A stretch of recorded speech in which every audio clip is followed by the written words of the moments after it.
The Book of Joshua. Joshua chapter 1. After the death of Moses, the servant of the Lord said to Joshua, son of Nun, Moses' assistant, Moses, my servant, is dead. Now then, you and all these people, get ready to cross the river Jordan into the land I am about to give to them, to the Israelites. I will give you every place where you set your foot, as I promised Moses. Your territory will extend from the desert to Lebanon, and from the great river, the Euphrates, all the Hittite country, to the Mediterranean Sea in the west. No one will be able to stand against you all the days of your life. As I was with Moses, so I will be with you. I will never leave you nor forsake you. Be strong and courageous, because you will lead these people to inherit the land I swore to their ancestors to give them. Be strong and very courageous. Be careful to obey all the law my servant Moses gave you. Do not turn from it to the right or to the left, that you may be successful wherever you go. Keep this book of the law always on your lips. Meditate on it day and night, so that you may be careful to do everything written in it. Then you will be prosperous and successful. Have I not commanded you? Be strong and courageous. Do not be afraid. Do not be discouraged, for the Lord your God will be with you wherever you go. So Joshua ordered the officers of the people, go through the camp and tell the people, get your provisions ready. 3 days from now you will cross the Jordan here to go in and take possession of the land the Lord your God is giving you for your own. But to the Reubenites, the Gadites, and the half-tribe of Manasseh, Joshua said, remember the command that Moses the servant of the Lord gave you after he said, the Lord your God will give you rest by giving you this land. Your wives, your children, and your livestock may stay in the land that Moses gave you east of the Jordan, but all your fighting men, ready for battle, must cross over ahead of your fellow Israelites. You are to help them until the Lord gives them rest, as he has done for you, and until they too have taken possession of the land that the Lord your God is giving them. After that, you may go back and occupy your own land, which Moses, the servant of the Lord, gave you east of the Jordan, towards the sunrise. Then they answered Joshua, whatever you have commanded us we will do, and wherever you send us we will go. Just as we fully obeyed Moses, so we will obey you. Only may the Lord your God be with you, as he was with Moses. Whoever rebels against your word and does not obey it, whatever you may command them will be put to death. Only be strong and courageous. Joshua chapter 2. Then Joshua son of Nun secretly sent 2 spies from Shittim. Go, look over the land, he said, especially Jericho. So they went and entered the house of a prostitute named Rahab and stayed there. The king of Jericho was told, look, some of the Israelites have come here tonight to spy out the land. So the king of Jericho sent this message to Rahab, bring out the men who came to you and entered your house, because they have come to spy out the whole land. But the woman had taken the 2 men and hidden them. She said, yes, the men came to me, but I did not know where they had come from. At dusk, when it was time to close the city gate, they left. I don't know which way they went. Go after them quickly. You may catch up with them. But she had taken them up to the roof and hidden them under the stalks of flax she had laid out on the roof. So the men set out in pursuit of the spies on the road that leads to the fords of the Jordan, and as soon as the pursuers had gone out, the gate was shut. Before the spies lay down for the night, she went up on the roof and said to them, I know that the Lord has given this land to you, and that a great fear of you has fallen on us, so that all who live in this country are melting in fear because of you. We have heard how the Lord dried up the water of the Red Sea for you when you came out of Egypt, and what you did to Sihon and Og, the two kings of the Amorites east of the Jordan, whom you completely destroyed. When we heard of it, our hearts sank, and everyone's courage failed because of you, for the Lord your God is God in heaven above and on the earth below. Now then, please swear to me by the Lord that you will show kindness to my family, because I have shown kindness to you. Give me a sure sign that you will spare the lives of my father and mother, my brothers and sisters, and all who belong to them, and that you will save us from death. Our lives for your lives, the men assured her. If you don't tell what we are doing, we will treat you kindly and faithfully when the Lord gives us the land. So she let them down by a rope through the window, for the house she lived in was part of the city wall. She said to them, "Go to the hills so that the pursuers will not find you. Hide yourselves there for 3 days until they return, and then go on your way." Now the men had said to her, "This oath you made us swear will not be binding on us unless, when we enter the land, you have tied this scarlet cord in the window through which you let us down, and unless you have brought your father and mother, your brothers, and all your family into your house. If any of them go outside your house into the street, their blood will be on their own heads. We will not be responsible.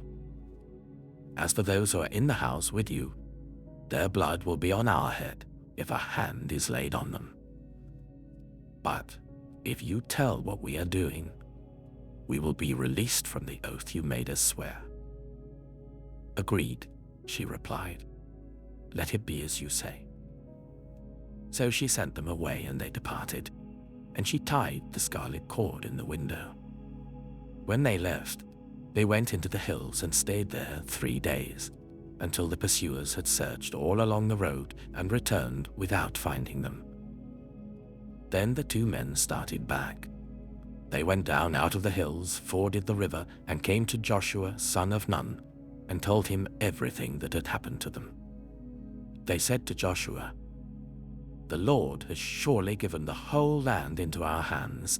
All the people are melting in fear because of us." Joshua chapter 3. Early in the morning, Joshua and all the Israelites set out from Shittim and went to the Jordan, where they camped before crossing over. After 3 days, the officers went throughout the camp giving orders to the people. "When you see the Ark of the Covenant of the Lord your God and the Levitical priests carrying it, you are to move out from your positions and follow it. Then you will know which way to go, since you have never been this way before. But keep a distance of about 2,000 cubits between you and the ark. Do not go near it."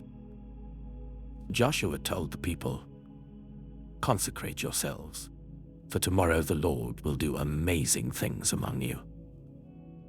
Joshua said to the priests, "Take up the Ark of the Covenant and pass on ahead of the people." So they took it up and went ahead of them.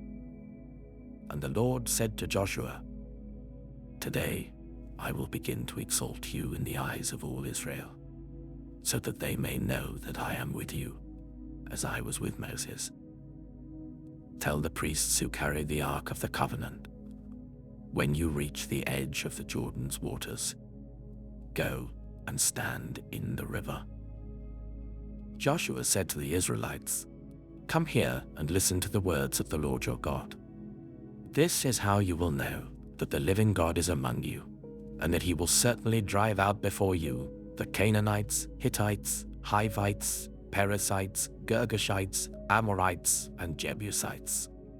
See, the Ark of the Covenant of the Lord of all the earth will go into the Jordan ahead of you.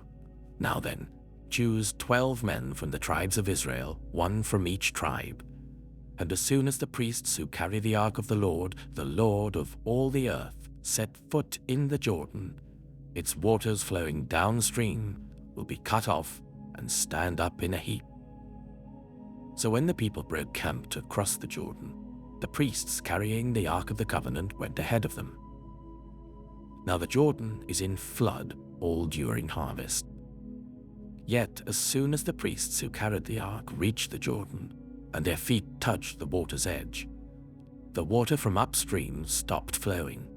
It piled up in a heap a great distance away at a town called Adam, in the vicinity of Zarephath, while the water flowing down to the sea of the Arabah, that is the Dead Sea, was completely cut off.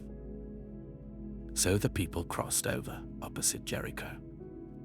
The priests who carried the Ark of the Covenant of the Lord stopped in the middle of the Jordan and stood on dry ground, while all Israel passed by until the whole nation had completed the crossing on dry ground. Joshua chapter 4. When the whole nation had finished crossing the Jordan, the Lord said to Joshua, "Choose 12 men from among the people, one from each tribe, and tell them to take up 12 stones from the middle of the Jordan, from right where the priests are standing, and carry them over with you and put them down at the place where you stay tonight." So Joshua called together the 12 men he had appointed from the Israelites, one from each tribe, and said to them, "Go over before the ark of the Lord your God into the middle of the Jordan. Each of you is to take up a stone on his shoulder according to the number of the tribes of the Israelites, to serve as a sign among you. In the future, when your children ask you, 'What do these stones mean?' tell them that the flow of the Jordan was cut off before the Ark of the Covenant of the Lord. When it crossed the Jordan, the waters of the Jordan were cut off. These stones are to be a memorial to the people of Israel forever." So the Israelites did as Joshua commanded them. They took 12 stones from the middle of the Jordan according to the number of the tribes of the Israelites, as the Lord had told Joshua, and they carried them over with them to their camp where they put them down. Joshua set up the 12 stones that had been in the middle of the Jordan at the spot where the priests who carried the Ark of the Covenant had stood, and they are there to this day. Now the priests who carried the Ark remained standing in the middle of the Jordan until everything the Lord had commanded Joshua was done by the people, just as Moses had directed Joshua. The people hurried over, and as soon as all of them had crossed, the ark of the Lord and the priests came to the other side while the people watched. The men of Reuben, Gad, and the half-tribe of Manasseh crossed over, ready for battle, in front of the Israelites, as Moses had directed them. About 40,000 armed for battle crossed over before the Lord to the plains of Jericho for war. That day, the Lord exalted Joshua in the sight of all Israel, and they stood in awe of him all the days of his life, just as they had stood in awe of Moses. Then the Lord said to Joshua, "Command the priests carrying the Ark of the Covenant law to come up out of the Jordan." So Joshua commanded the priests, "Come up out of the Jordan." And the priests came up out of the river carrying the Ark of the Covenant of the Lord. No sooner had they set their feet on the dry ground than the waters of the Jordan returned to their place and ran in flood as before. On the 10th day of the first month, the people went up from the Jordan and camped to Gilgal on the eastern border of Jericho. And Joshua set up at Gilgal the 12 stones they had taken out of the Jordan. He said to the Israelites, "In the future, when your descendants ask their parents, 'What do these stones mean?' tell them, 'Israel crossed the Jordan on dry ground.' For the Lord your God dried up the Jordan before you until you had crossed over. The Lord your God did to the Jordan what he had done to the Red Sea, when he dried it up before us until we had crossed over. He did this so that all the peoples of the earth might know that the hand of the Lord is powerful, and so that you might always fear the Lord your God." Joshua chapter 5. Now when all the Amorite kings west of the Jordan, and all the Canaanite kings along the coast, heard how the Lord had dried up the Jordan before the Israelites until they had crossed over, their hearts melted in fear, and they no longer had the courage to face the Israelites. At that time, the Lord said to Joshua, Make flint knives and circumcise the Israelites again." So Joshua made flint knives and circumcised the Israelites at Gibeah the Haaraloth. Now this is why he did so. All those who came out of Egypt, all the men of military age, died in the wilderness on the way after leaving Egypt. All the people that came out had been circumcised, but all the people born in the wilderness during the journey from Egypt had not. The Israelites had moved about in the wilderness for 40 years, until all the men who were of military age when they left Egypt had died, since they had not obeyed the Lord. For the Lord had sworn to them that they would not see the land that he had solemnly promised their ancestors to give us, a land flowing with milk and honey. So he raised up their sons in their place, and these were the ones Joshua circumcised. They were still uncircumcised because they had not been circumcised on the way. And after the whole nation had been circumcised, they remained where they were in camp until they were healed. Then the Lord said to Joshua, "Today I have rolled away the reproach of Egypt from you." So the place has been called Gilgal to this day. On the evening of the 14th day of the month, while camped at Gilgal on the plains of Jericho, the Israelites celebrated the Passover. The day after the Passover, that very day, they ate some of the produce of the land, unleavened bread and roasted grain. The manna stopped the day after they ate this food from the land. There was no longer any manna for the Israelites, but that year they ate the produce of Canaan. Now when Joshua was near Jericho, he looked up and saw a man standing in front of him with a drawn sword in his hand. Joshua went up to him and asked, "Are you for us or for our enemies?" "Neither," he replied, "but as commander of the army of the Lord, I have now come." Then Joshua fell face down to the ground in reverence and asked him, "What message does my Lord have for his servant?" The commander of the Lord's army replied, "Take off your sandals, for the place where you are standing is holy." And Joshua did so. Joshua chapter 6. Now the gates of Jericho were securely barred because of the Israelites. No one went out and no one came in. Then the Lord said to Joshua, "See, I have delivered Jericho into your hands along with its king and its fighting men. March round the city once with all the armed men. Do this for 6 days. Make 7 priests carry trumpets of ram's horns in front of the ark. On the 7th day, march round the city 7 times with the priests blowing the trumpets.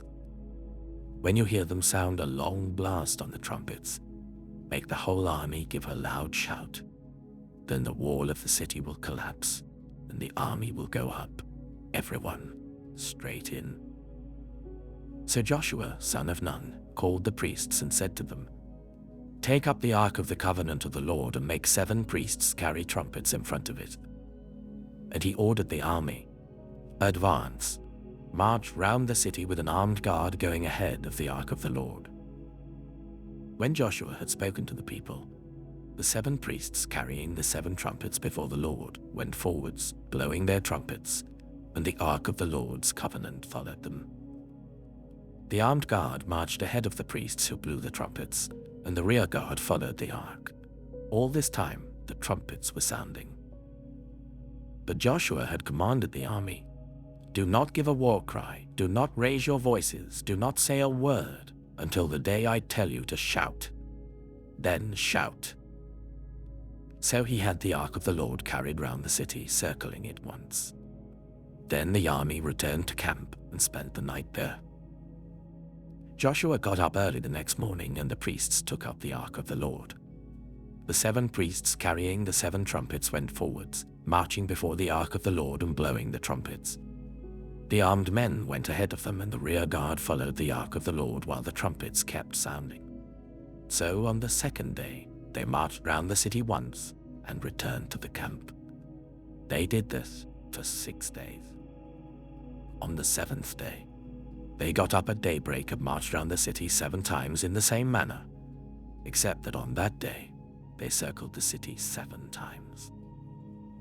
The 7th time round, when the priests sounded the trumpet blast, Joshua commanded the army, "Shout, for the Lord has given you the city. The city and all that is in it are to be devoted to the Lord. Only Rahab the prostitute and all who are with her in her house shall be spared, because she hid the spies we sent. But keep away from the devoted things, so that you will not bring about your own destruction by taking any of them. Otherwise you will make the camp of Israel liable to destruction and bring trouble on it. All the silver and gold and the articles of bronze and iron are sacred to the Lord and must go into his treasury." When the trumpet sounded, the army shouted. And at the sound of the trumpet, when the men gave a loud shout, the wall collapsed. So everyone charged straight in, and they took the city. They devoted the city to the Lord and destroyed with the sword every living thing in it, men and women, young and old, cattle, sheep, and donkeys. Joshua said to the 2 men who had spied out the land, "Go into the prostitute's house and bring her out and all who belong to her, in accordance with your oath to her." So the young men who had done the spying went in and brought out Rahab, her father and mother, her brothers and sisters, and all who belonged to her. They brought out her entire family and put them in a place outside the camp of Israel. Then they burned the whole city and everything in it, but they put the silver and gold and the articles of bronze and iron into the treasury of the Lord's house. But Joshua spared Rahab the prostitute, with her family and all who belonged to her, because she hid the men Joshua had sent as spies to Jericho, and she lives among the Israelites to this day. At that time, Joshua pronounced this solemn oath: "Cursed before the Lord is the one who undertakes to rebuild this city, Jericho. At the cost of his firstborn son, he will lay its foundations. At the cost of his youngest, he will set up its gates." So the Lord was with Joshua, and his fame spread throughout the land.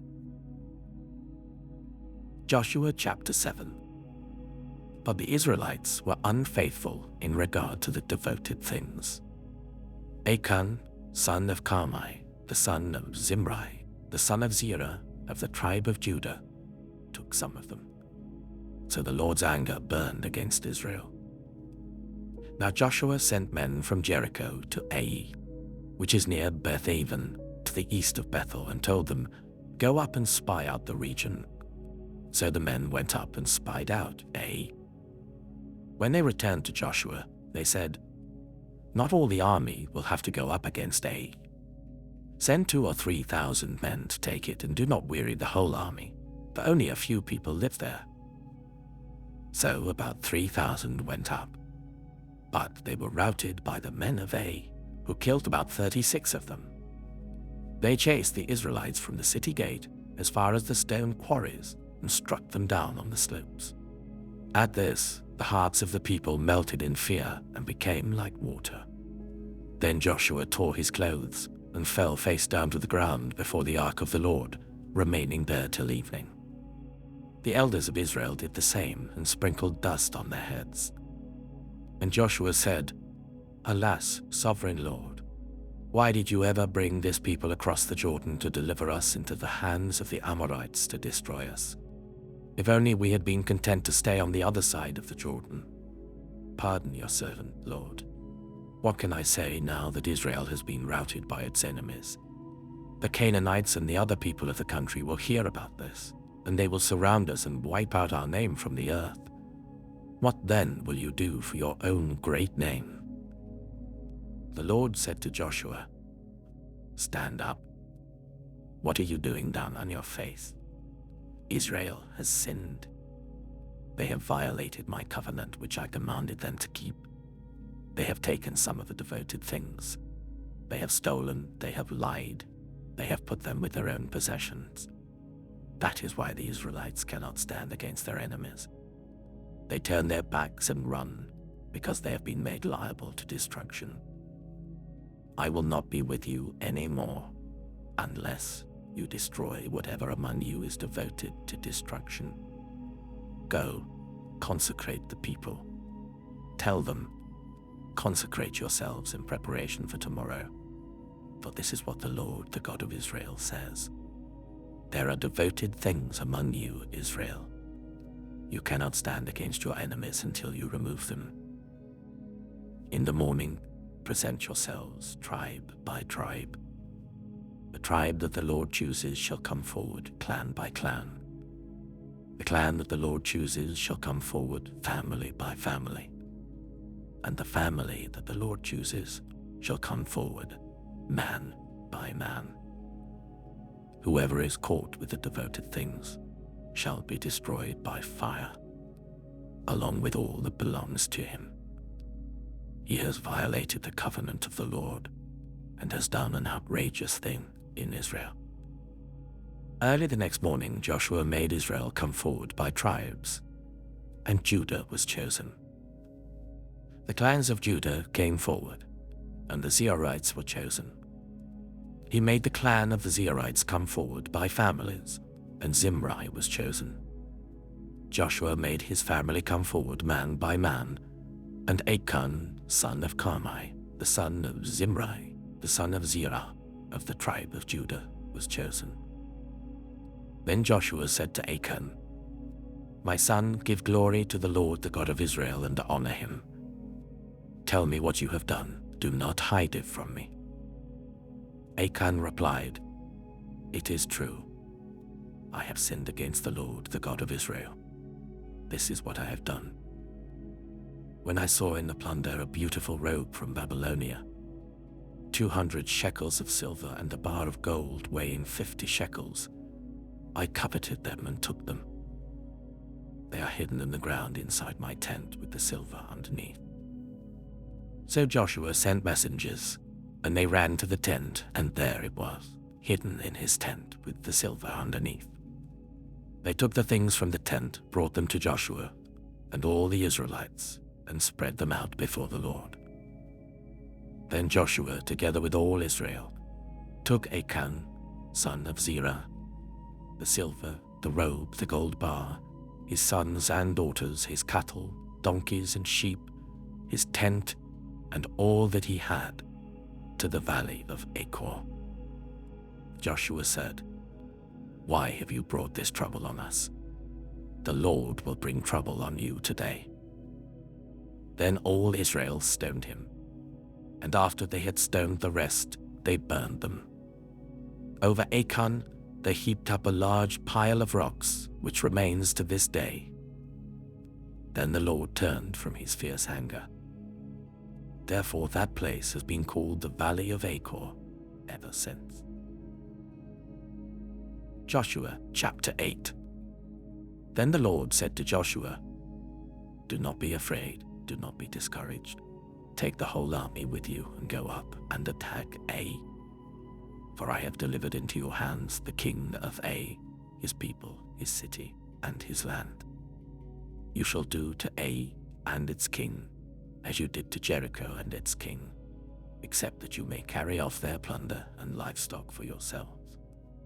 Set an ambush behind the city." So Joshua and the whole army moved out to attack Ai.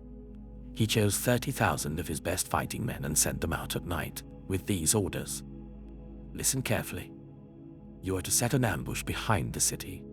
Don't go very far from it. All of you be on the alert. I and all those with me will advance on the city, and when the men come out against us as they did before, we will flee from them. They will pursue us until we have lured them away from the city, for they will say, "They are running away from us as they did before." So when we flee from them, you are to rise up from ambush and take the city. The Lord your God will give it into your hand. When you have taken the city, set it on fire. Do what the Lord has commanded. See to it. You have my orders."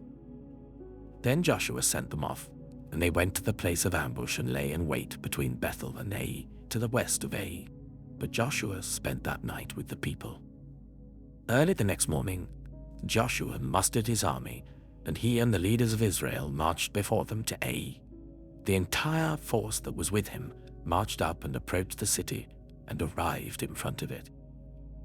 They set up camp north of Ai, with the valley between them and the city. Joshua had taken about 5,000 men and set them in ambush between Bethel and Ai to the west of the city. So the soldiers took up their positions with the main camp to the north of the city and the ambush to the west of it. That night, Joshua went into the valley. When the king of Ai saw this, he and all the men of the city hurried out early in the morning to meet Israel in battle at a certain place overlooking the Arabah. But he did not know that an ambush had been set against him behind the city. Joshua and all Israel let themselves be driven back before them, and they fled towards the wilderness. All the men of Ai were called to pursue them, and they pursued Joshua and were lured away from the city. Not a man remained in Ai or Bethel who did not go after Israel. They left the city open and went in pursuit of Israel. Then the Lord said to Joshua, "Hold out towards Ai the javelin that is in your hand, for into your hand I will deliver the city." So Joshua held out towards the city the javelin that was in his hand. As soon as he did this, the men in the ambush rose quickly from their position and rushed forward. They entered the city and captured it and quickly set it on fire. The men of Ai looked back and saw the smoke of the city rising up into the sky, but they had no chance to escape in any direction. The Israelites who had been fleeing towards the wilderness had turned back against their pursuers. For when Joshua and all Israel saw that the ambush had taken the city and that smoke was going up from the city, they turned round and attacked the men of Ai. Those in the ambush also came out of the city against them, so that they were caught in the middle with Israelites on both sides. Israel cut them down, leaving them neither survivors nor fugitives. But they took the king of Ai alive and brought him to Joshua. When Israel had finished killing all the men of Ai in the fields and in the wilderness where they had chased them, and when every one of them had been put to the sword, all the Israelites returned to Ai and killed those who were in it. 12,000 men and women fell that day, all the people of Ai. For Joshua did not draw back the hand that held out his javelin until he had destroyed all who lived in Ai. But Israel did carry off for themselves the livestock and plunder of this city, as the Lord had instructed Joshua. So Joshua burned Ai and made it a permanent heap of ruins, a desolate place to this day. He impaled the body of the king of Ai on a pole and left it there until evening. At sunset, Joshua ordered them to take the body from the pole and throw it down at the entrance of the city gate. And they raised a large pile of rocks over it, which remains to this day. Then Joshua built on Mount Ebal an altar to the Lord, the God of Israel, as Moses the servant of the Lord had commanded the Israelites. He built it according to what is written in the book of the law of Moses, an altar of uncut stones, on which no iron tool had been used. On it they offered to the Lord burnt offerings and sacrificed fellowship offerings. There, in the presence of the Israelites, Joshua wrote on stones a copy of the law of Moses. All the Israelites, with their elders, officials, and judges, were standing on both sides of the Ark of the Covenant of the Lord, facing the Levitical priests who carried it. Both the foreigners living among them and the native-born were there. Half of the people stood in front of Mount Gerizim, and half of them in front of Mount Ebal, as Moses the servant of the Lord had formerly commanded, when he gave instructions to bless the people of Israel. Afterwards, Joshua read all the words of the law, the blessings and the curses, just as it is written in the book of the law. There was not a word of all that Moses had commanded that Joshua did not read to the whole assembly of Israel, including the women and children and the foreigners who lived among them. Joshua chapter 9. Now when all the kings west of the Jordan heard about these things, the kings in the hill country, in the western foothills, and along the entire coast of the Mediterranean Sea as far as Lebanon, the kings of the Hittites, Amorites, Canaanites, Perizzites, Hivites, and Jebusites. They came together to wage war against Joshua and Israel. However, when the people of Gibeon heard what Joshua had done to Jericho and Ai, they resorted to a ruse. They went as a delegation whose donkeys were loaded with worn-out sacks and old wineskins, cracked and bended. They put worn and patched sandals on their feet and wore old clothes. All the bread of their food supply was dry and moldy. Then they went to Joshua in the camp at Gilgal and said to him and the Israelites, "We have come from a distant country. Make a treaty with us." The Israelites said to the Hivites, "But perhaps you live near us, so how can we make a treaty with you?" "Well, we are your servants," they said to Joshua. But Joshua asked, "Who are you, and where do you come from?" They answered, "Your servants have come from a very distant country because of the fame of the Lord your God. For we have heard reports of him, all that he did in Egypt, and all that he did to the 2 kings of the Amorites east of the Jordan, Sihon, king of Heshbon, and Og, king of Bashan, who reigned in Ashtaroth. And our elders and all those living in our country said to us, 'Take provisions for your journey, go and meet them and say to them, "We are your servants, make a treaty with us." This bread of ours was warm when we packed it at home on the day we left to come to you. But now see how dry and moldy it is. And these wineskins that we filled were new, but see how cracked they are. And our clothes and sandals are worn out by the very long journey." The Israelites sampled their provisions, but did not inquire of the Lord. Then Joshua made a treaty of peace with them to let them live, and the leaders of the assembly ratified it by oath.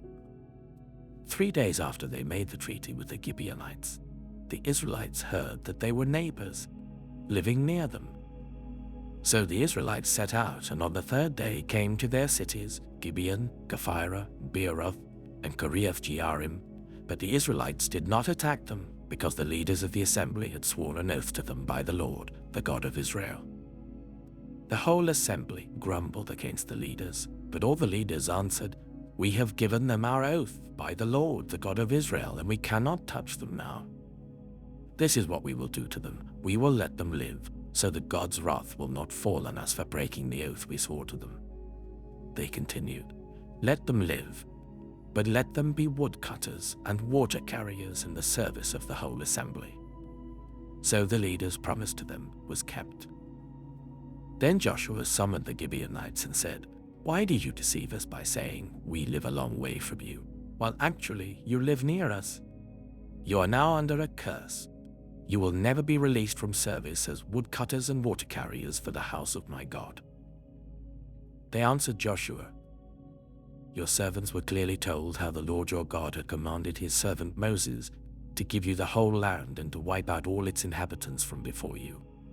So we feared for our lives because of you, and that is why we did this. We are now in your hands. Do to us whatever seems good and right to you."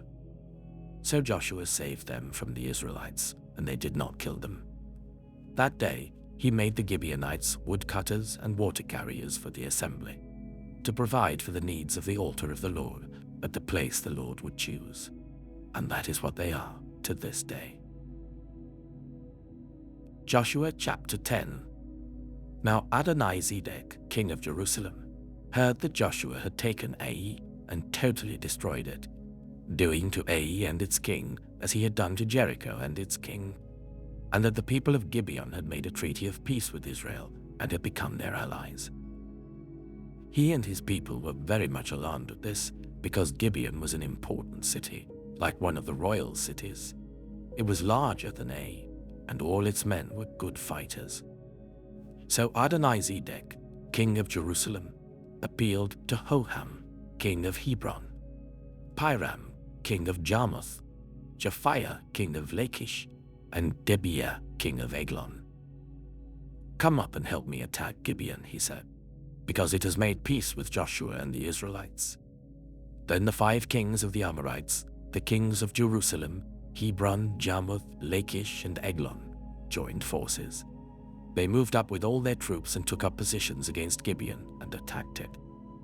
The Gibeonites then sent word to Joshua in the camp at Gilgal, "Do not abandon your servants. Come up to us quickly and save us.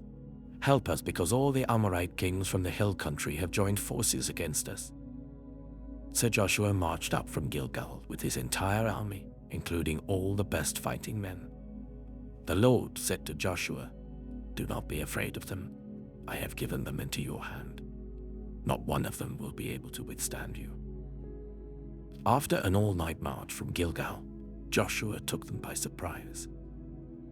The Lord threw them into confusion before Israel. So Joshua and the Israelites defeated them completely at Gibeon.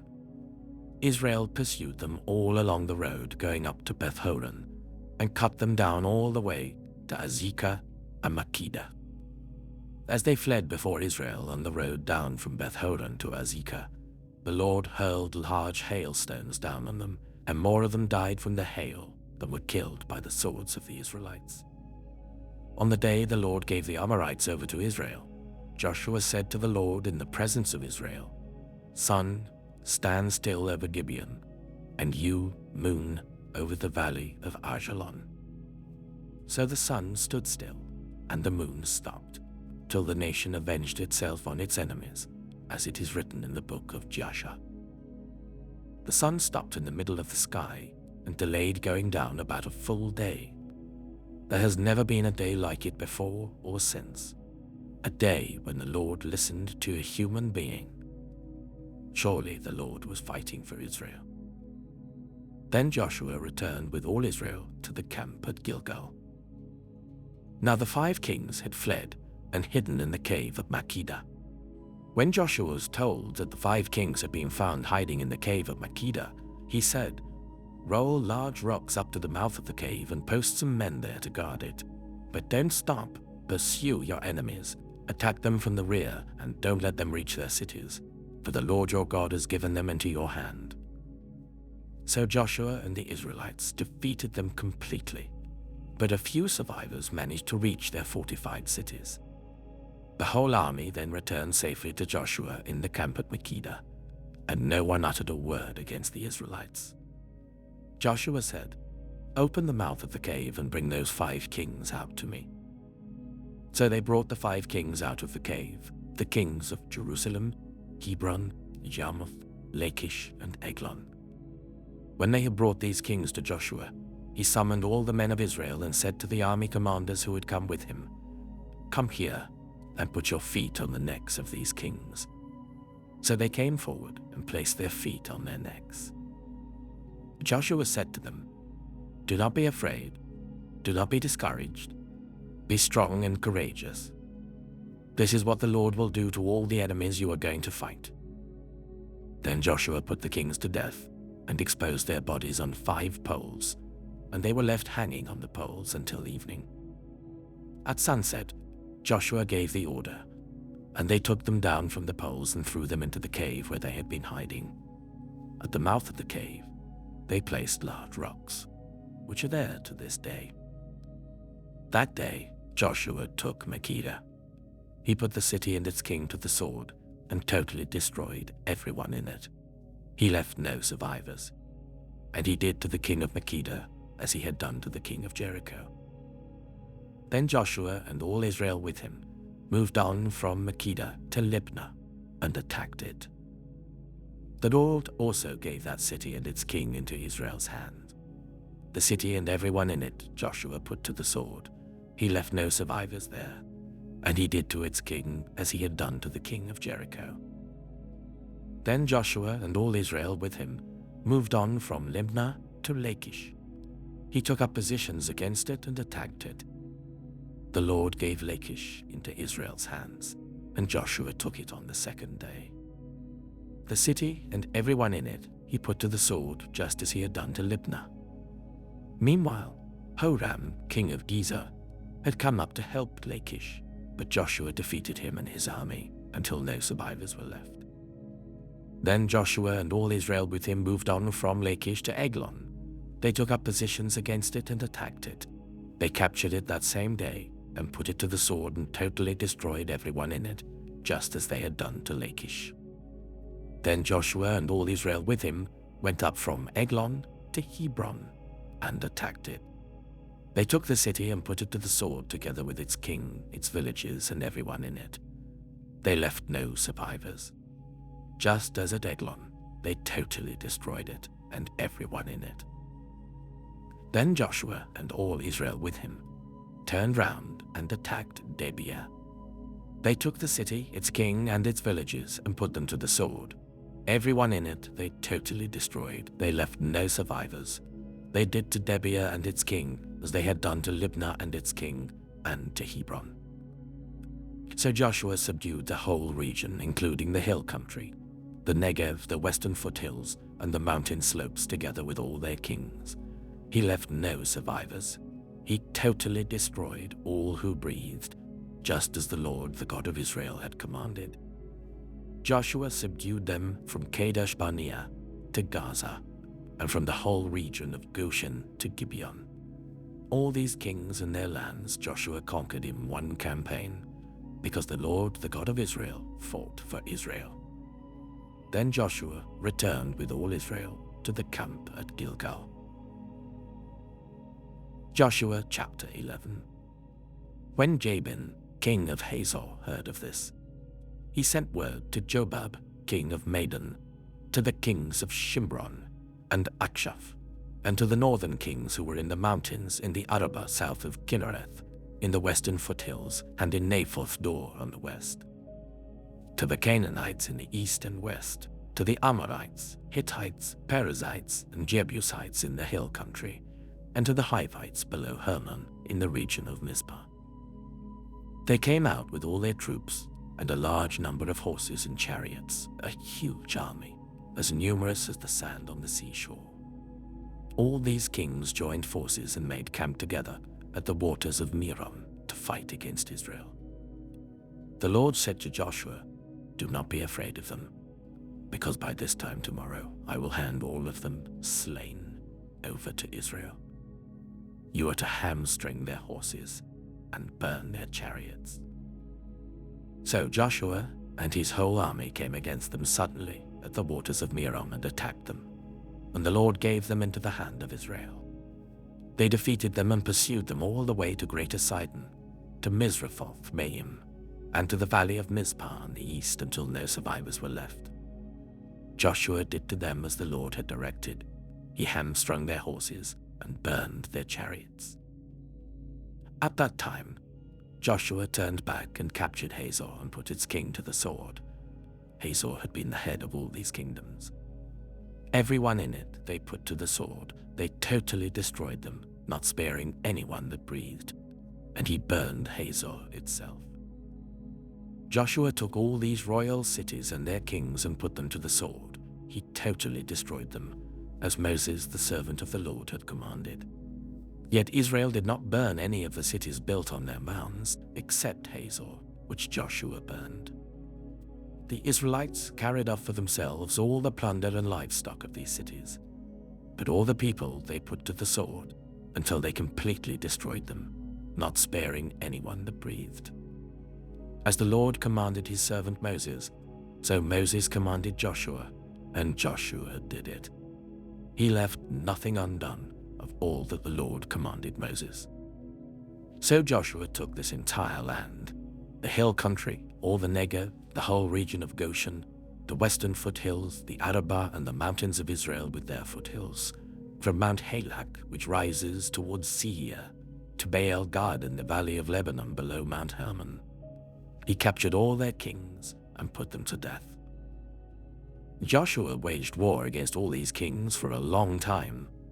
Except for the Hivites living in Gibeon, not one city made a treaty of peace with the Israelites, who took them all in battle. For it was the Lord himself who hardened their hearts to wage war against Israel, so that he might destroy them totally, exterminating them without mercy, as the Lord had commanded Moses. At that time, Joshua went and destroyed the Anakites from the hill country, from Hebron, Debir, and Anab, from all the hill country of Judah, and from all the hill country of Israel.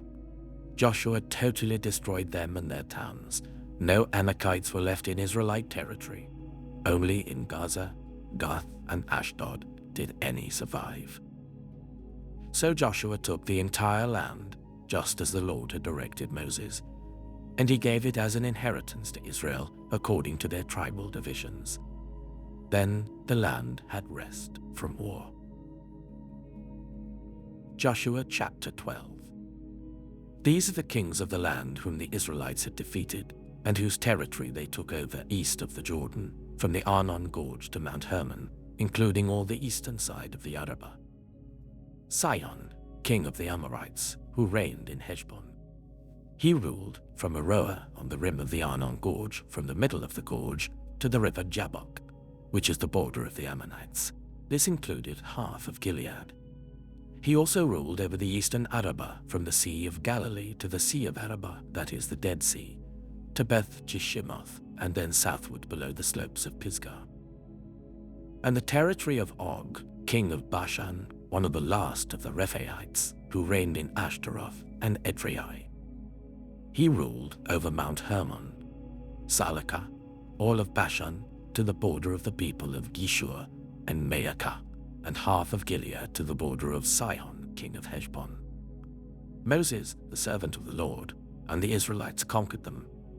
And Moses, the servant of the Lord, gave their land to the Reubenites, the Gadites, and the half-tribe of Manasseh to be their possession. Here is a list of the kings of the land that Joshua and the Israelites conquered on the west side of the Jordan, from Baal-Gad in the valley of Lebanon to Mount Halak, which rises towards Seir. Joshua gave their lands as an inheritance to the tribes of Israel according to their tribal divisions. The lands included the hill country, the western foothills, the Arabah, the mountain slopes, the wilderness, and the Negev. These were the lands of the Hittites, Amorites, Canaanites, Perizzites, Hivites, and Jebusites. These were the kings. The king of Jericho, 1. The king of Ai near Bethel, 1. The king of Jerusalem, 1. The king of Hebron, 1. The king of Jarmuth, 1. The king of Lachish, 1. The king of Eglon, 1. The king of Gezer, 1. The king of Debir, 1. The king of Gede, 1. The king of Hormah, 1. The king of Arad, 1. The king of Libnah, 1. The king of Adullam, 1. The king of Makkedah, 1. The king of Bethel, 1. The king of Tappuah, 1. The king of Hepher, 1. The king of Aphek, 1. The king of Lasharon, 1. The king of Madon, 1. The king of Hazor, 1. The king of Shimron-Meron, 1. The king of Akshaph, 1. The king of Teanach, 1. The king of Megiddo, 1. The king of Kedesh, 1. The king of Jokneam in Carmel, 1. The king of Dor in Naphoth-Dor, 1. The king of Goyim in Gilgal, 1. The king of Tirzah, 1. 31 kings in all. Joshua chapter 13. When Joshua had grown old, the Lord said to him, "You are now very old, and there are still very large areas of land to be taken over. This is the land that remains, all the regions of the Philistines and Geshurites, from the river Shihor on the east of Egypt to the territory of Ekron in the north, all of it counted as Canaanite, though held by 5 Philistine rulers in Gaza, Ashdod, Ashkelon, Gath, and Ekron, the territory of the Avites on the south, all the land of the Canaanites, from Arah of the Sidonians, as far as Aphek and the border of the Amorites, the area of Byblos, and all Lebanon to the east, from Baal-Gad below Mount Hermon to Lebo-Hamath. As for all the inhabitants of the mountain regions from Lebanon to Mishrephoth-Maim, that is all the Sidonians, I myself will drive them out before the Israelites. Be sure to allocate this land to Israel for an inheritance as I have instructed you, and divide it as an inheritance among the 9 tribes and half of the tribe of Manasseh." The other half of Manasseh, the Reubenites and the Gadites, had received the inheritance that Moses had given them east of the Jordan, as he, the servant of the Lord, had assigned it to them. It extended from Aroer on the rim of the Arnon Gorge, and from the town in the middle of the gorge, and included the whole plateau of Medeba as far as Dibon, and all the towns of Sihon, king of the Amorites, who ruled in Heshbon, out to the border of the Ammonites. It also included Gilead, the territory of the people of Geshur, and Maacah, all of Mount Hermon, and all Bashan as far as Salekah. That is, the whole kingdom of Og in Bashan, who had reigned in Ashtaroth and Edrei. He was the last of the Rephaites. Moses had defeated them and taken over their land, but the Israelites did not drive out the people of Geshur and Maacah, so they continue to live among the Israelites to this day. But to the tribe of Levi he gave no inheritance, since the food offerings presented to the Lord, the God of Israel, are their inheritance as he promised them. This is what Moses had given to the tribe of Reuben according to its clans. The territory from Aroer on the rim of the Arnon Gorge, and from the town in the middle of the gorge, and the whole plateau past Medeba to Heshbon, and all its towns on the plateau, including Dibon, Bamoth Baal, Beth Baal Meon, Jehans, Kedemoth, Mephaath, Kiriathaim, Sibmah, Zereth Shehar on the hill in the valley, Beth Peor, the slopes of Pisgah, and Beth Jeshimoth. All the towns on the plateau, and the entire realm of Sihon, king of the Amorites, who ruled at Heshbon. Moses had defeated him and the Midianite chiefs, Evi, Rechem, Zur, Hur, and Reba, princes allied with Sihon, who lived in that country. In addition to those slain in battle, the Israelites had put to the sword Balaam, son of Beor, who practiced divination. The boundary of the Reubenites was the bank of the Jordan. These towns and their villages were the inheritance of the Reubenites according to their clans. This is what Moses had given to the tribe of Gad according to its clans. The territory of Jazer, all the towns of Gilead and half the Ammonite country, as far as Aroer near Rabbah, and from Heshbon to Ramath Mizpah and Betanim, and from Mahanaim to the territory of Debir. And in the valley, Beth Haram, Beth Nimrah, Succoth, and Zaphon with the rest of the realm of Sihon, king of Heshbon, the east side of the Jordan, the territory up to the end of the Sea of Galilee. These towns and their villages were the inheritance of the Gadites according to their clans. This is what Moses had given to the half-tribe of Manasseh, that is, to half the family of the descendants of Manasseh according to its clans. The territory extending from Mahanaim and including all of Bashan, the entire realm of Og, king of Bashan, all the settlements of Jair in Bashan, 60 towns, half of Gilead and Ashtaroth and Edrei, the royal cities of Og in Bashan. This was for the descendants of Machir, son of Manasseh, the half of the sons of Machir according to their clans. This is the inheritance Moses had given when he was in the plains of Moab, across the Jordan east of Jericho. But to the tribe of Levi, Moses had given no inheritance. The Lord, the God of Israel, is their inheritance, as he promised them. Joshua chapter 14. Now these are the areas the Israelites received as an inheritance in the land of Canaan, which Eleazar the priest, Joshua son of Nun, and the heads of the tribal clans of Israel allotted to them. Their inheritances were assigned by lot to the 9.5 tribes, as the Lord had commanded through Moses. Moses had granted the 2.5 tribes their inheritance east of the Jordan, but had not granted the Levites an inheritance among the rest, for Joseph's descendants had become 2 tribes, Manasseh and Ephraim. The Levites received no share of the land, but only towns to live in, with pasture lands for their flocks and herds. So the Israelites divided the land, just as the Lord had commanded Moses. Now the people of Judah approached Joshua at Gilgal, and Caleb, son of Jephunneh the Kenizzite, said to him, "You know what the Lord said to Moses, the man of God, at Kadesh Barnea about you and me? I was 40 years old when Moses, the servant of the Lord, sent me from Kadesh Barnea to explore the land. and I brought him back a report according to my convictions. But my fellow Israelites who went up with me made the hearts of the people sink. I, however, followed the Lord my God wholeheartedly. So on that day Moses swore to me, "The land on which your feet have walked will be your inheritance, and that of your children forever, because you have followed the Lord my God wholeheartedly." Now then, just as the Lord promised, he has kept me alive for 45 years since the time he said this to Moses, while Israel moved about in the wilderness. So here I am today, 85 years old. I am still as strong today as the day Moses sent me out. I'm just as vigorous to go out to battle now as I was then. Now give me this hill country that the Lord promised me that day. You yourself heard then that the Anakites were there and their cities were large and fortified. But the Lord helping me, I will drive them out just as he said.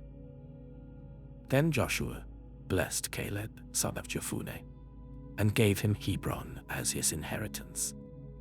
So Hebron has belonged to Caleb, son of Jephunneh the Kenizzite ever since, because he followed the Lord, the God of Israel, wholeheartedly.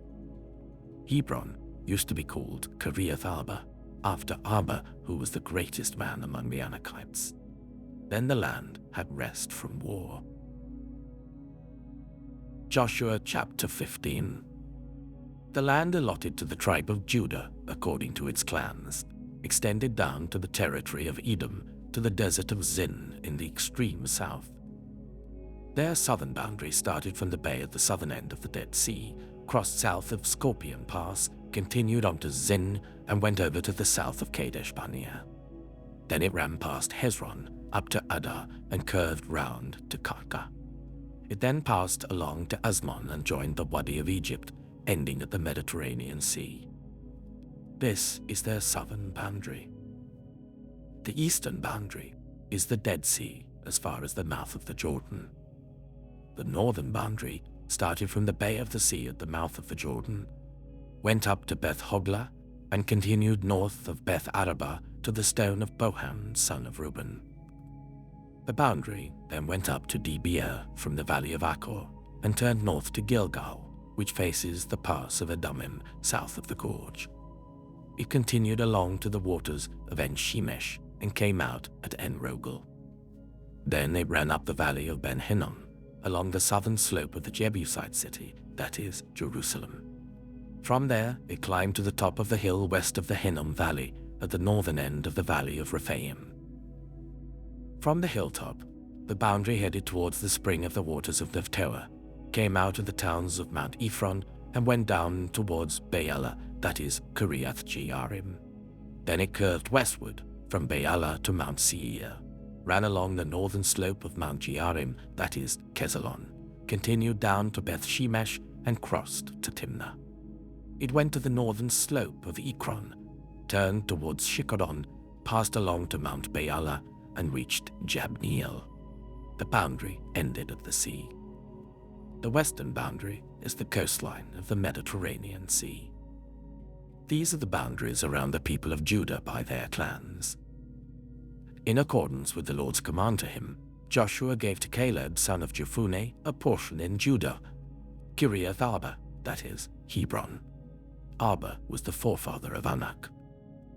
From Hebron, Caleb drove out the three Anakites, Shishai, Ahiman, and Talmai, the sons of Anak. From there he marched against the people living in Debir, formerly called Kiriath Sephir, and Caleb said, "I will give my daughter Aksah in marriage to the man who attacks and captures Kiriath Sephir." Othniel, son of Kenaz, Caleb's brother, took it, so Caleb gave his daughter Aksah to him in marriage. One day when she came to Othniel, she urged him to ask her father for a field. When she got off her donkey, Caleb asked her, "What can I do for you?" She replied, "Do me a special favor. Since you have given me land in the Negev, give me also springs of water." So Caleb gave her the upper and lower springs. This is the inheritance of the tribe of Judah, according to its clans. The southernmost towns of the tribe of Judah in the Negev towards the boundary of Edom were Kabzeel, Eder, Jagar, Kaina, Dimonah, Adada, Kedesh, Hazor, Ithnon, Ziph, Telem, Bealoth, Hazor Hadata, Kiriath Hezron, that is Hazor, Amam, Shema, Malada, Hazagada, Heshmon, Beth-Pelet, Hazar Shual, Beersheba, Baiziothia, Baala, Letham, Ezam, El Tolad, Kizel, Horma, Ziklag, Madmana, Sansana, Lebaoth, Shilhim, Ain, and Rimmon, a total of 29 towns and their villages. In the western foothills, Eshtaol, Zorah, Ashna, Zanoah, and Ganim, Tapua, Enam, Jarmuth, Adullam, Soko, Asika, Shearaim, Adithaim, and Gedera, or Gederathaim, 14 towns and their villages. Zenan, Hadashah, Migdal-Gad, Dilian, Mizpah, Joktheel, Lachish, Bozkath, Eglon, Kabon, Lamas, Kitlish, Gederoth, Beth-Bagan, Neamah, and Makkedah, 16 towns and their villages. Libnah, Ether, Ashan, Itfa, Ashna, Nizib, Kiala, Aksib, and Marisha, 9 towns and their villages. Ekron, with its surrounding settlements and villages. West of Ekron, all that were in the vicinity of Ashdod, together with their villages. Ashdod, its surrounding settlements and villages, and Gaza, its settlements and villages as far as the Wadi of Egypt and the coastline of the Mediterranean Sea. In the hill country, Shemi, Jata, Soka, Dana, Kiriath Sana, that is Dibia, Anab, Eshtemoh, Ainim, Goshen, Holon, and Gilo, 11 towns and their villages. Arab, Duma, Ishan, Janim, Beth Tapua, Afika, Hamta, Kiriath Arba, that is Hebron, and Zior, 9 towns and their villages. Maon, Carmel, Ziph, Jata, Jezreel, Yokdeam, Zanoah, Kain, Gibeah, and Timnah, 10 towns and their villages. Halhul, Beth-zur, Gedor, Meerath, Beth-Anoth, and Eltagon, 6 towns and their villages. Kiriath Baal, that is Kiriath Jearim, and Rabbah, 2 towns and their villages. In the wilderness, Beth Araba, Midin, Sikika, Nibshan, the city of Salt, and En-Gedi, 6 towns and their villages. Judah could not dislodge the Jebusites who were living in Jerusalem. To this day, the Jebusites live there with the people of Judah. Joshua chapter 16. The land allotted to Joseph began at the Jordan east of the springs of Jericho, and went up from there through the desert into the hill country of Bethel. It went on from Bethel, that is, Luz, crossed over to the territory of the Archites in Ataroth, descended westwards to the territory of the Japhletites as far as the region of Lower Beth-horon, and on to Giza, ending at the Mediterranean Sea. So Manasseh and Ephraim, the descendants of Joseph, received their inheritance. This was the territory of Ephraim according to its clans. The boundary of their inheritance went from Ataroth Ada in the east to Upper Beth-horon and continued to the Mediterranean Sea. From Mikmethath on the north, it curved eastward to Taanath Shiloh, passing by it to Genoa on the east. Then it went down from Genoa to Ataroth and Nearah, touched Jericho, and came out of the Jordan. From Tapua, the border went west to the Keah ravine and ended at the Mediterranean Sea. This was the inheritance of the tribe of the Ephraimites, according to its clans. It also included all the towns and their villages that were set aside for the Ephraimites within the inheritance of the Manassites. They did not dislodge the Canaanites living in Giza. To this day, the Canaanites live among the people of Ephraim, but are required to do forced labor. Joshua chapter 17. This was the land allotted to the tribe of Manasseh as Joseph's firstborn, that is, for Machir, Manasseh's firstborn. Machir was the ancestor of the Gileadites, who had received Gilead and Bashan, because the Macharites were great soldiers. So this land was allotted to the rest of the people of Manasseh. The clans of Abiezer, Helek, Azriel, Shechem, Hepher, and Shemida. These are the other male descendants of Manasseh, son of Joseph, by their clans. Now Zelophehad, son of Hepher, the son of Gilead, the son of Machir, the son of Manasseh, had no sons but only daughters, whose names were Mahlah, Noah, Hoglah, Milcah, and Tirzah. They went to Eleazar the priest, Joshua son of Nun, and the leaders, and said, "The Lord commanded Moses to give us an inheritance amongst our relatives." So Joshua gave them an inheritance along with the brothers of their father, according to the Lord's command. Manasseh's share consisted of 10 tracts of land, besides Gilead and Bashan east of the Jordan, because the daughters of the tribe of Manasseh received an inheritance among the sons. The land of Gilead belonged to the rest of the descendants of Manasseh. The territory of Manasseh extended from Asher to Mitmathath, east of Shechem. The boundary ran southward from there to include the people living at En-Tappuah.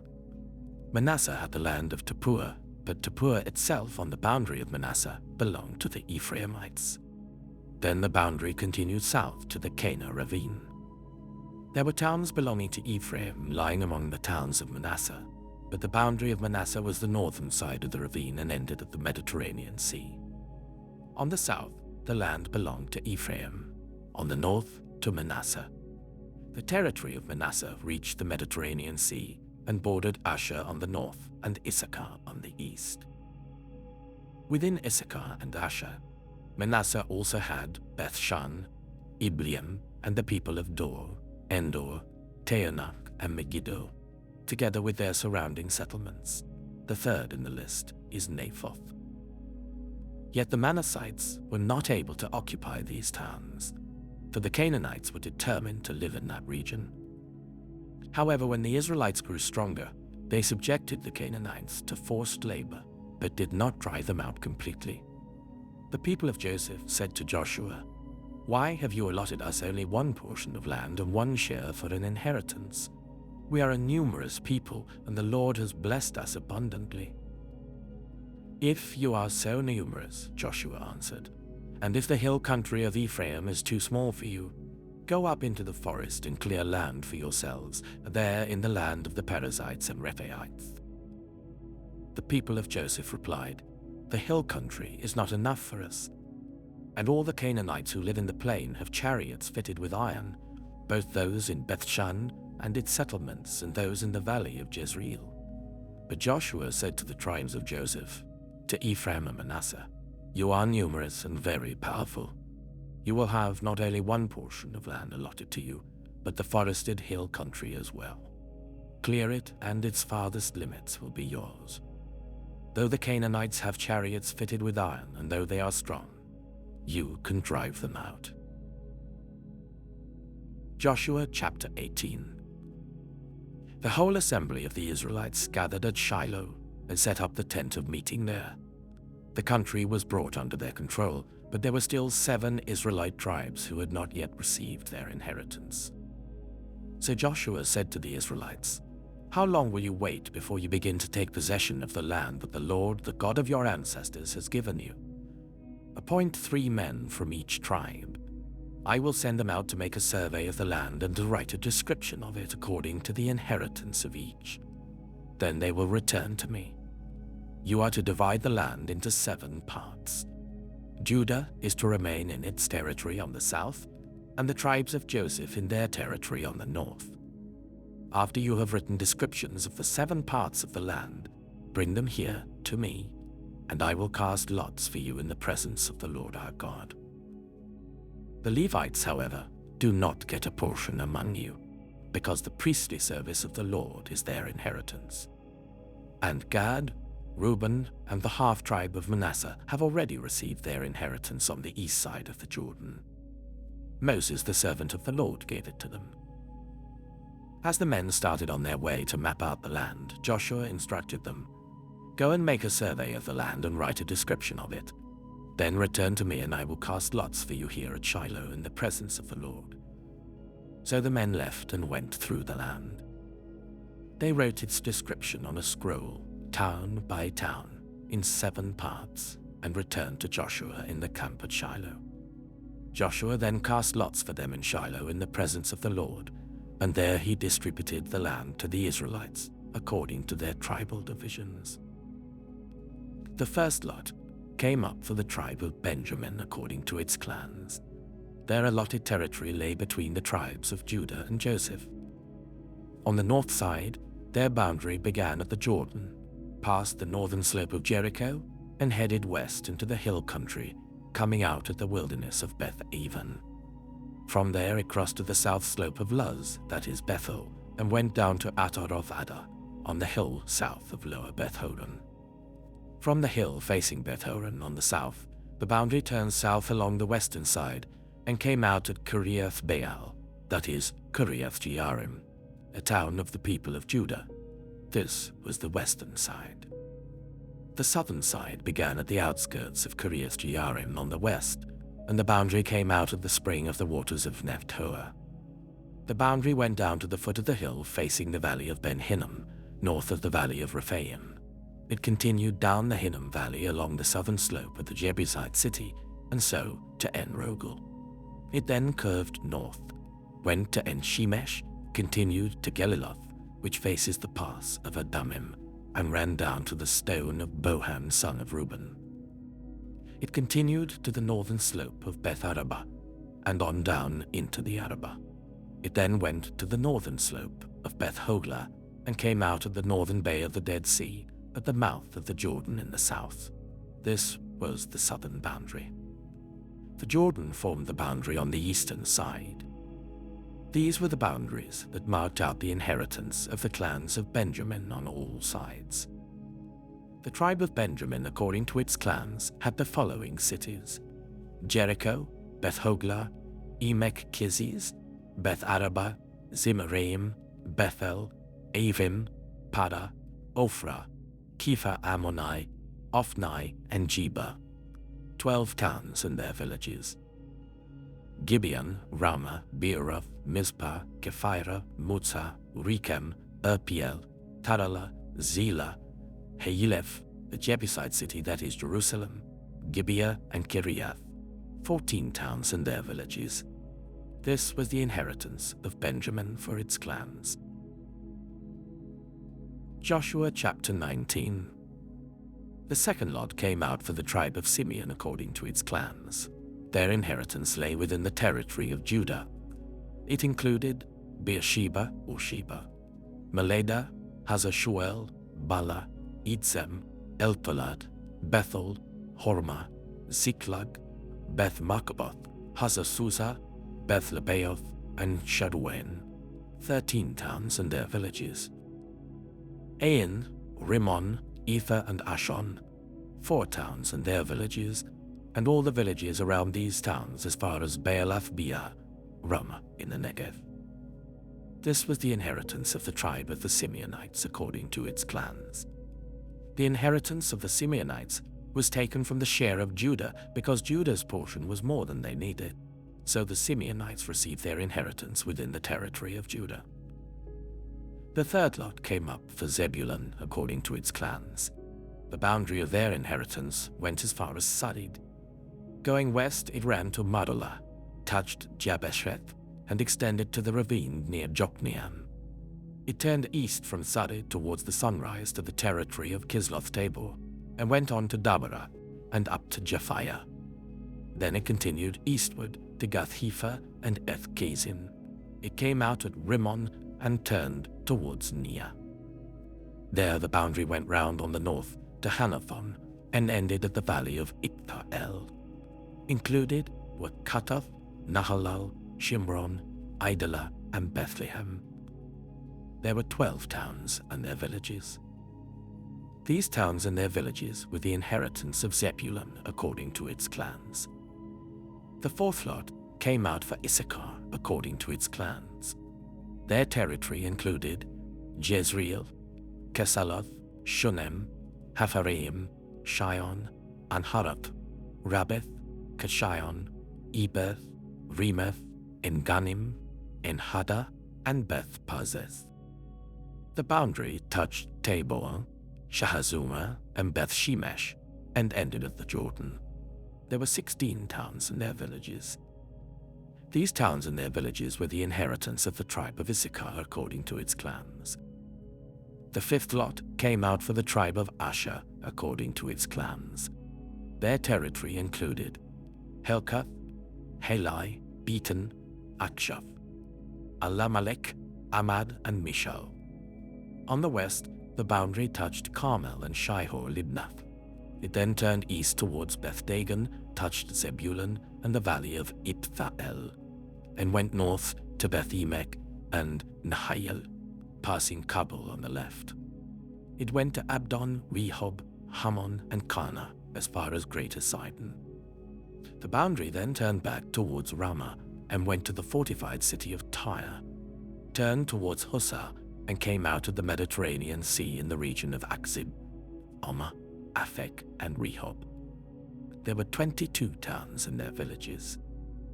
These towns and their villages were the inheritance of the tribe of Asher according to its clans.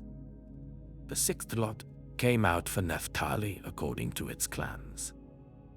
Their boundary went from Heleph and the large tree at Zaananim, passing Adami Nekeb and Jabneel to Lakum, and ending at the Jordan. The boundary ran west through Aznoth Tabor and came out at Hukkok. It touched Zebulun on the south, Asher on the west, and the Jordan on the east. The fortified cities were Ziddim, Zer, Hamath, Rakath, Kinnereth, Adama, Ramah, Hazor, Kedesh, Edrei, En-Hazor, Ion, Migdal-El, Horem, Beth-Anath, and Beth-Shemesh. There were 19 towns and their villages. These towns and their villages were the inheritance of the tribe of Naphtali according to its clans. The seventh lot came out for the tribe of Dan according to its clans. The territory of their inheritance included Zorah, Eshtaol, Shemesh, Shealabin, Ajalon, Ithla, Elon, Timnah, Ekron, Eltekeh, Gibbethon, Baalath, Jehud, Bene-Berak, Gath-Rimmon, Mijakon, and Rakon, with the area facing Joppa.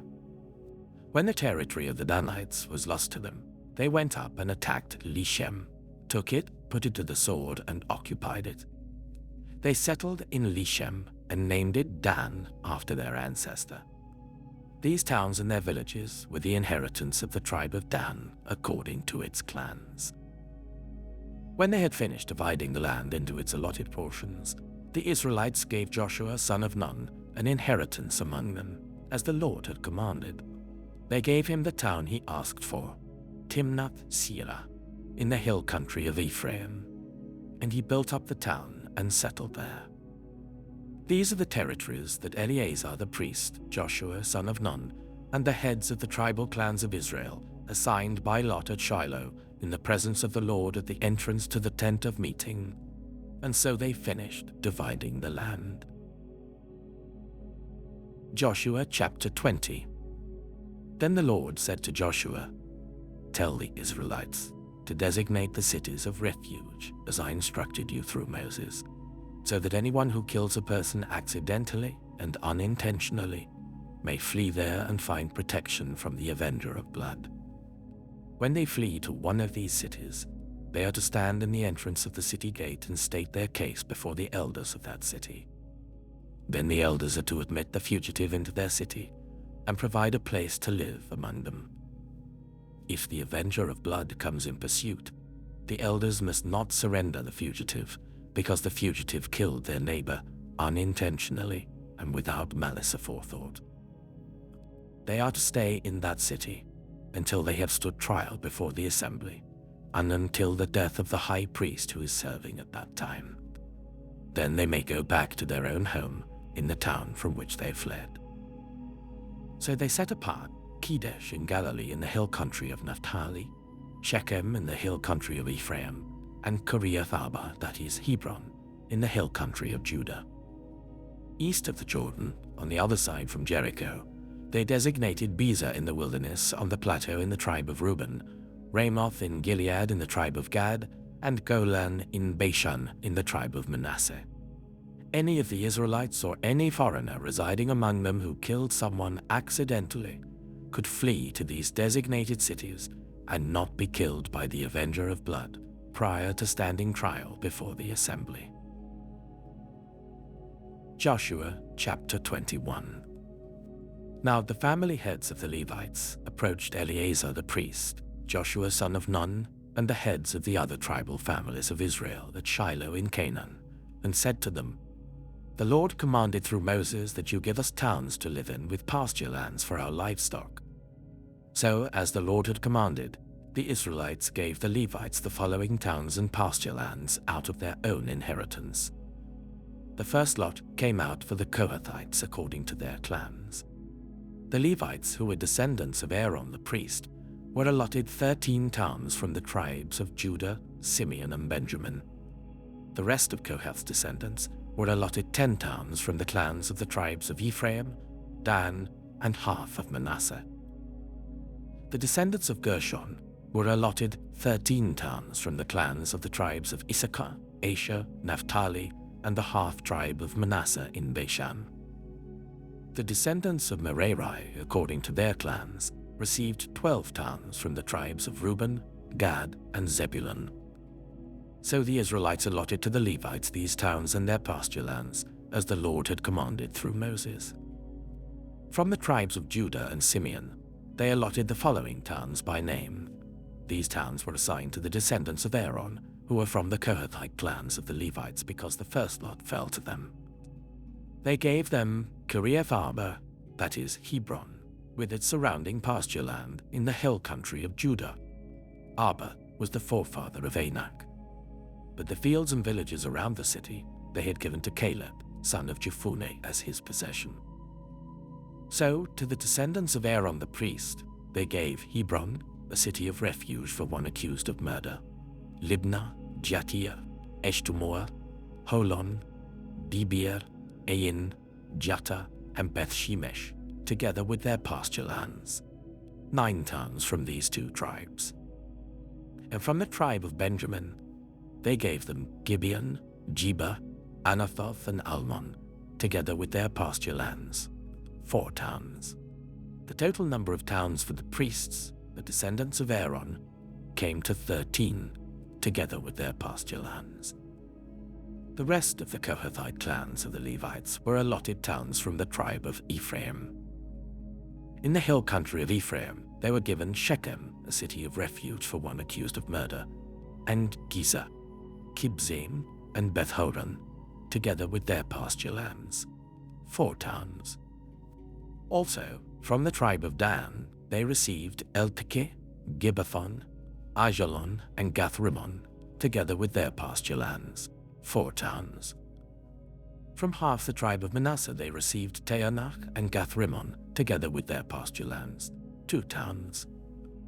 All these 10 towns and their pasture lands were given to the rest of the Kohathite clans. The Levite clans of the Gershonites were given, from the half-tribe of Manasseh, Golan in Bashan, a city of refuge for one accused of murder, and Be-eshtaroth, together with their pasture lands. 2 towns. From the tribe of Issachar, Kishion, Dabarath, Jarmuth, and En-ganim, together with their pasture lands.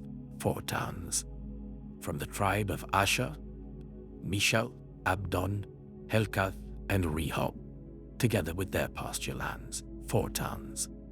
From the tribe of Naphtali, Kedesh in Galilee, a city of refuge for one accused of murder, Hamoth-dor and Kartan, together with their pasture lands. 3 towns. The total number of towns of the Gershonite clans came to 13, together with their pasture lands. The Merarite clans, the rest of the Levites, were given from the tribe of Zebulun, Jokneam, Karta, Dimnah, and Nahalal, together with their pasture lands. 4 towns. From the tribe of Reuben, Bezer, Jehaz, Kedemoth, and Mephaioth, together with their pasture lands. 4 towns. From the tribe of Gad, Ramoth in Gilead, a city of refuge for one accused of murder, Mahanaim, Heshbon, and Jazer, together with their pasture lands, 4 towns in all. The total number of towns allotted to the Merarite clans, who were the rest of the Levites, came to 12. The towns of the Levites in the territory held by the Israelites were 48 in all, together with their pasture lands. Each of these towns had pasture lands surrounding it. This was true for all these towns. So the Lord gave Israel all the land he had sworn to give their ancestors, and they took possession of it and settled there. The Lord gave them rest on every side, just as he had sworn to their ancestors. Not one of their enemies withstood them. The Lord gave all their enemies into their hands. Not one of all the Lord's good promises to Israel failed. Every one was fulfilled. Joshua chapter 22. Then Joshua summoned the Reubenites, the Gadites, and the half-tribe of Manasseh, and said to them, "You have done all that Moses, the servant of the Lord, commanded, and you have obeyed me in everything I commanded. For a long time now, to this very day, you have not deserted your fellow Israelites, but have carried out the mission the Lord your God gave you. Now that the Lord your God has given them rest as he promised, return to your homes in the land that Moses, the servant of the Lord, gave you on the other side of the Jordan. But be very careful to keep the commandment and the law that Moses, the servant of the Lord, gave you. To love the Lord your God, to walk in obedience to him, to keep his commands, to hold fast to him, and to serve him with all your heart and with all your soul." Then Joshua blessed them and sent them away, and they went to their homes. To the half-tribe of Manasseh, Moses had given land in Bashan, and to the other half of the tribe Joshua gave land on the west side of the Jordan along with their fellow Israelites. When Joshua sent them home, he blessed them, saying, "Return to your homes with your great wealth, with large herds of livestock, with silver, gold, bronze, and iron, and a great quantity of clothing, and divide the plunder from your enemies with your fellow Israelites." So the Reubenites, the Gadites, and the half-tribe of Manasseh left the Israelites at Shiloh in Canaan to return to Gilead, their own land, which they had acquired in accordance with the command of the Lord through Moses. When they came to Geliloth, near the Jordan in the land of Canaan, the Reubenites, the Gadites, and the half-tribe of Manasseh built an imposing altar there by the Jordan. And when the Israelites heard that they had built the altar on the border of Canaan at Geliloth, near the Jordan on the Israelite side, the whole assembly of Israel gathered at Shiloh to go to war against them. So the Israelites sent Phinehas, son of Eleazar the priest, to the land of Gilead, to Reuben, Gad, and the half-tribe of Manasseh. With him they sent 10 of the chief men, one from each of the tribes of Israel, each the head of a family division among the Israelite clans. When they went to Gilead, to Reuben, Gad, and the half-tribe of Manasseh, they said to them, "The whole assembly of the Lord says, 'How could you break faith with the God of Israel like this? How could you turn away from the Lord and build yourselves an altar in rebellion against him now? Was not the sin of Peor enough for us? Up to this very day we have not cleansed ourselves from that sin, even though a plague fell on the community of the Lord. And are you now turning away from the Lord? If you rebel against the Lord today, tomorrow he will be angry with the whole community of Israel. If the land you possess is defiled, come over to the Lord's land, where the Lord's tabernacle stands, and share the land with us. But do not rebel against the Lord or against us by building an altar for yourselves, other than the altar of the Lord our God."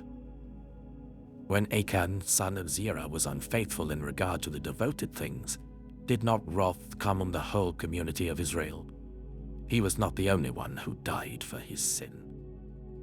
Then Reuben, Gad, and the half-tribe of Manasseh replied to the heads of the clans of Israel, "The mighty one, God the Lord, the mighty one, God the Lord, he knows, and let Israel know. If this has been in rebellion or disobedience to the Lord, do not spare us this day." If we have built our own altar to turn away from the Lord and to offer burnt offerings and grain offerings, or to sacrifice fellowship offerings on it, may the Lord himself call us to account. No, we did it for fear that someday your descendants might say to ours, "What do you have to do with the Lord, the God of Israel? The Lord has made the Jordan a boundary between us and you. You Reubenites and Gadites, you have no share in the Lord." So your descendants might cause ours to stop fearing the Lord. That is why we said, "Let us get ready and build an altar," but not for burnt offerings or sacrifices. On the contrary, it is to be a witness between us and you and the generations that follow, that we will worship the Lord at his sanctuary with our burnt offerings, sacrifices, and fellowship offerings. Then in the future, your descendants will not be able to say to ours, "You have no share in the Lord." And we said, if they ever say this to us, or to our descendants, we will answer, "Look at the replica of the Lord's altar, which our ancestors built, not for burnt offerings and sacrifices, but as a witness between us and you." Far be it from us to rebel against the Lord and turn away from him today by building an altar for burnt offerings, grain offerings, and sacrifices, other than the altar of the Lord our God that stands before his tabernacle. When Phinehas, the priest, and the leaders of the community, the heads of the clans of the Israelites, heard what Reuben, Gad, and Manasseh had to say, they were pleased. And Phinehas, son of Eleazar the priest, said to Reuben, Gad, and Manasseh, "Today we know that the Lord is with us, because you have not been unfaithful to the Lord in this matter. Now you have rescued the Israelites from the Lord's hand." Then Phinehas, son of Eleazar the priest, and the leaders returned to Canaan from their meeting with the Reubenites and Gadites in Gilead, and reported to the Israelites. They were glad to hear the report and praised God, and they talked no more about going to war against them to devastate the country where the Reubenites and the Gadites lived. And the Reubenites and the Gadites gave the altar this name: "A witness between us that the Lord is God." Joshua chapter 23. After a long time had passed, and the Lord had given Israel rest from all their enemies around them, Joshua, by then a very old man, summoned all Israel, their elders, leaders, judges, and officials, and said to them, "I am very old. You yourselves have seen everything the Lord your God has done to all these nations for your sake. It was the Lord your God who fought for you. Remember how I have allotted as an inheritance for your tribes all the land of the nations that remain, the nations I conquered, between the Jordan and the Mediterranean Sea in the west. The Lord your God himself will push them out for your sake. He will drive them out before you, and you will take possession of their land, as the Lord your God promised you. Be very strong. Be careful to obey all that is written in the book of the law of Moses, without turning aside to the right or to the left. Do not associate with these nations that remain among you. Do not invoke the names of their gods or swear by them. You must not serve them or bow down to them, but you are to hold fast to the Lord your God as you have until now. The Lord has driven out before you great and powerful nations. To this day no one has been able to withstand you. One of you routs 1,000, because the Lord your God fights for you just as he promised. So be very careful to love the Lord your God. But if you turn away and ally yourselves with the survivors of these nations that remain among you, and if you intermarry with them and associate with them, then you may be sure that the Lord your God will no longer drive out these nations before you.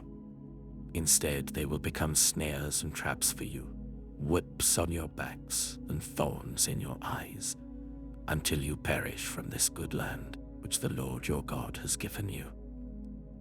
Now I am about to go the way of all the earth. You know with all your heart and soul that not one of all the good promises the Lord your God gave you has failed. Every promise has been fulfilled. Not one has failed. But just as all the good things the Lord your God has promised you have come to you, so he will bring on you all the evil things he has threatened, until the Lord your God has destroyed you from this good land he has given you. If you violate the covenant of the Lord your God which he commanded you, and go and serve other gods and bow down to them, the Lord's anger will burn against you, and you will quickly perish from the good land he has given you. Joshua chapter 24. Then Joshua assembled all the tribes of Israel at Shechem. He summoned the elders, leaders, judges, and officials of Israel, and they presented themselves before God. Joshua said to all the people, "This is what the Lord, the God of Israel, says. Long ago, your ancestors, including Terah, the father of Abraham and Nahor, lived beyond the river Euphrates and worshipped other gods. But I took your father Abraham from the land beyond the Euphrates and led him throughout Canaan and gave him many descendants. I gave him Isaac, and to Isaac I gave Jacob and Esau. I assigned the hill country of Seir to Esau, but Jacob and his family went down to Egypt. Then I sent Moses and Aaron, and I afflicted the Egyptians by what I did there, and I brought you out.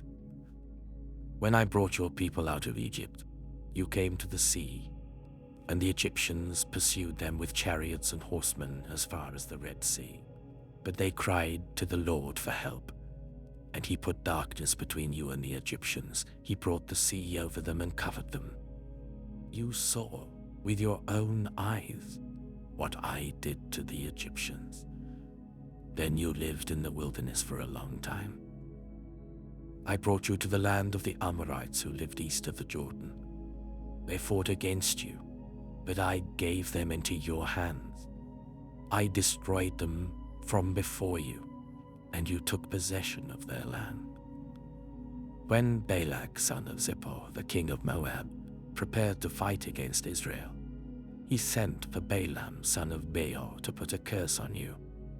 But I would not listen to Balaam, so he blessed you again and again, and I delivered you out of his hand. Then you crossed the Jordan and came to Jericho. The citizens of Jericho fought against you, as did also the Amorites, Perizzites, Canaanites, Hittites, Girgashites, Hivites, and Jebusites. But I gave them into your hands. I sent the hornet ahead of you, which drove them out before you, also the 2 Amorite kings. You did not do it with your own sword and bow. So I gave you a land on which you did not toil, and cities you did not build, and you live in them and eat from vineyards and olive groves that you did not plant. Now, fear the Lord and serve him with all faithfulness. Throw away the gods your ancestors worshipped beyond the river Euphrates and in Egypt, and serve the Lord. But if serving the Lord seems undesirable to you, then choose for yourselves this day whom you will serve, whether the gods your ancestors served beyond the Euphrates, or the gods of the Amorites in whose land you are living. But as for me and my household, we will serve the Lord." Then the people answered, "Far be it from us to forsake the Lord to serve other gods. It was the Lord our God himself who brought us and our parents up out of Egypt, from that land of slavery, and performed those great signs before our eyes. He protected us on our entire journey and among all the nations through which we traveled.